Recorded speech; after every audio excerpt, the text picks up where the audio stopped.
Welcome to the Turn Academy, February 7th, 2021. I think the swing plane is one of the most difficult things for the golfer to understand and also to be able to achieve a swing plane that allows an inside-out approach. That means the golf club head is coming at the golf ball from behind us, not in front of us. So we're going to watch the setup here. We got the red line that shows the spine angle and the red line that shows the shaft angle. The shaft angle is what describes the plane. As we go back kind of slowly, you see how the club head is staying on the plane pretty nicely. Gets to be almost perfect right here, a little bit offline, not bad. We're noticing that the shoulders are turning kind of parallel to it. Close enough to be a good swing. We're seeing a little bend here in the lead elbow, which puts us in a position now that's going to make it very difficult for us to come back to the ball from an inside line, because the right arm, in this case the trail arm, is in a position to push the club out and away from us rather than to pull down. In order to pull down, the elbow of the right arm needs to be down where the two red lines cross and pull straight down, which then allows the club head to come in from behind. What we're going to see here is that the club head is going to follow the handle out and around and over the top. A lot of people have commented on the video where I describe feel like you're swinging under a table. People want to know how high the table is, all kinds of questions, or how wide it is. All it is this imaginary table that just sort of sits there. And if we're going to come at it from underneath the table, we have to come at it that way. And what he's going to do is slam it into the top. Like that. See that? Right there. Bang, right in the top of the table. Now how is he going to get under the table? The only way to get under the table is to come in kind of this way. Maybe even a little bit further from behind. What causes this, I'm going to get a lot of stuff out of the way, is oftentimes what the hips do on the downswing. The lead hip has to move a little bit towards the target, but mostly has to go behind you, and in order for that to happen, it allows us to drop the club instead of just pivoting from the shoulders. Notice the most motion is the top. We need most of the motion to come from the bottom here, so we don't have that pull slice. Now actually, he can live with that because he's going to tee up way to the right side of the tee box, aim to the left side of the fairway, and hit a workable shot. But he's not going to get as much out of it as he'd like to.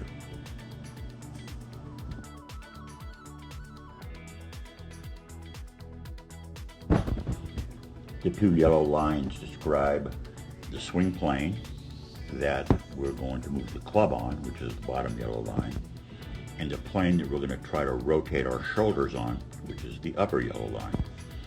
If you watch, DB's been working very hard to try to get a little bit more vertical in her takeaway so the club doesn't get stuck behind her. So you can see a pretty nice takeaway here. It goes a little bit to the inside. We'd like to see the club head about even with the hands at this point, maybe not so far behind her. But look at the nice shoulder turn she's getting. Look how steady the head is staying. And there's the set right there. Now you can see that she's in a position now.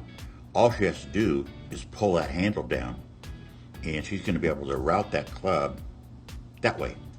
Let's see how she does. Not bad, not bad. Pull down. Look at that. Coming from the inside, right back to the target. I'm going to clear everything out of the way. I want you to see how squared up she is at impact. Right arm is bent. Good impact. Now, what she lacks right now, I'd like to see her start to extend the right hand out towards the target. Pulls in a little bit, but still makes a great shoulder turn. The shoulders are still turning on the plane she set up, and a nice parallel finish. Nobody's ever executed a perfect golf swing, not even Mo Norman, not even Ben Hogan. But it has to be relative to what we can do, and I think for her, that was a good swing, close to perfect. When you look at the video of a golf swing, one of the things you want to notice is as the hands come back from the top of the backswing, back to their setup position where he is now, where is the shaft of the club? Ideally, as we take the club back, bring nice rotation. Notice that the club shaft now is going to be pretty well parallel and running up the, see that arm right there? Right up that forearm. Parallel and opposite the trail forearm. That's the classic position. We want to get back there again on the way down. He's going to get pretty close, but not quite. See how the hands are coming way out from where he was? Let's go back and take a look again. Let's just put the angle in of his setup.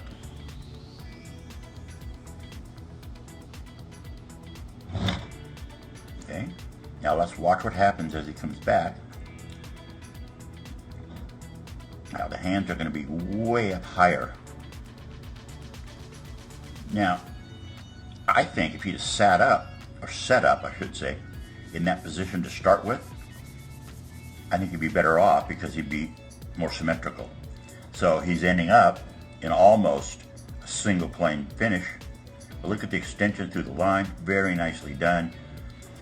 So I think what needs to happen is he needs to get himself more into the position when he starts that he is closer to the impact position.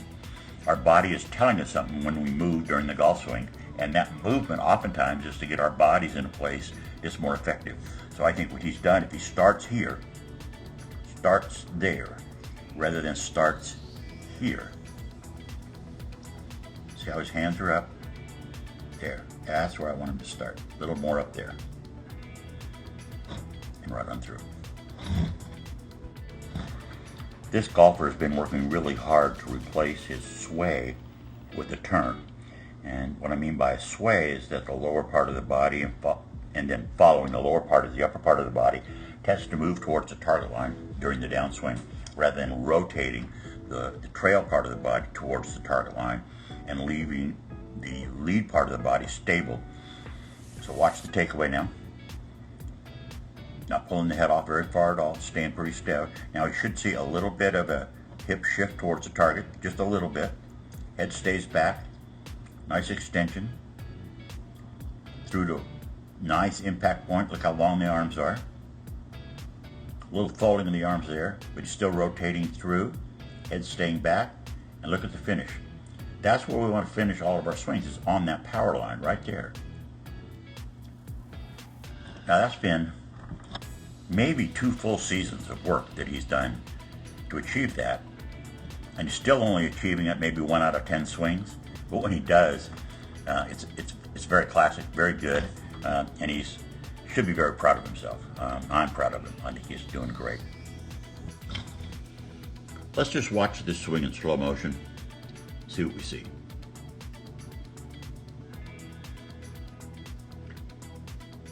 Nice turn. Good position. Good follow through. Good finish.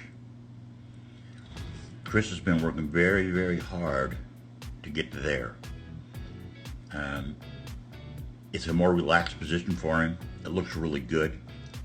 I'm proud to see him do it.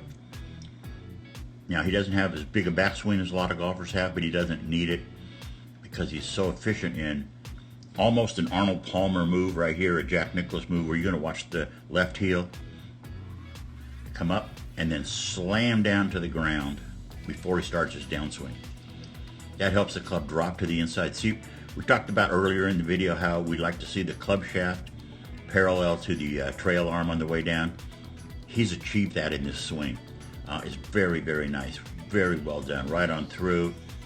Full extension. Head staying still. Look at the turn. Ball flies beautiful, straight, long. What a great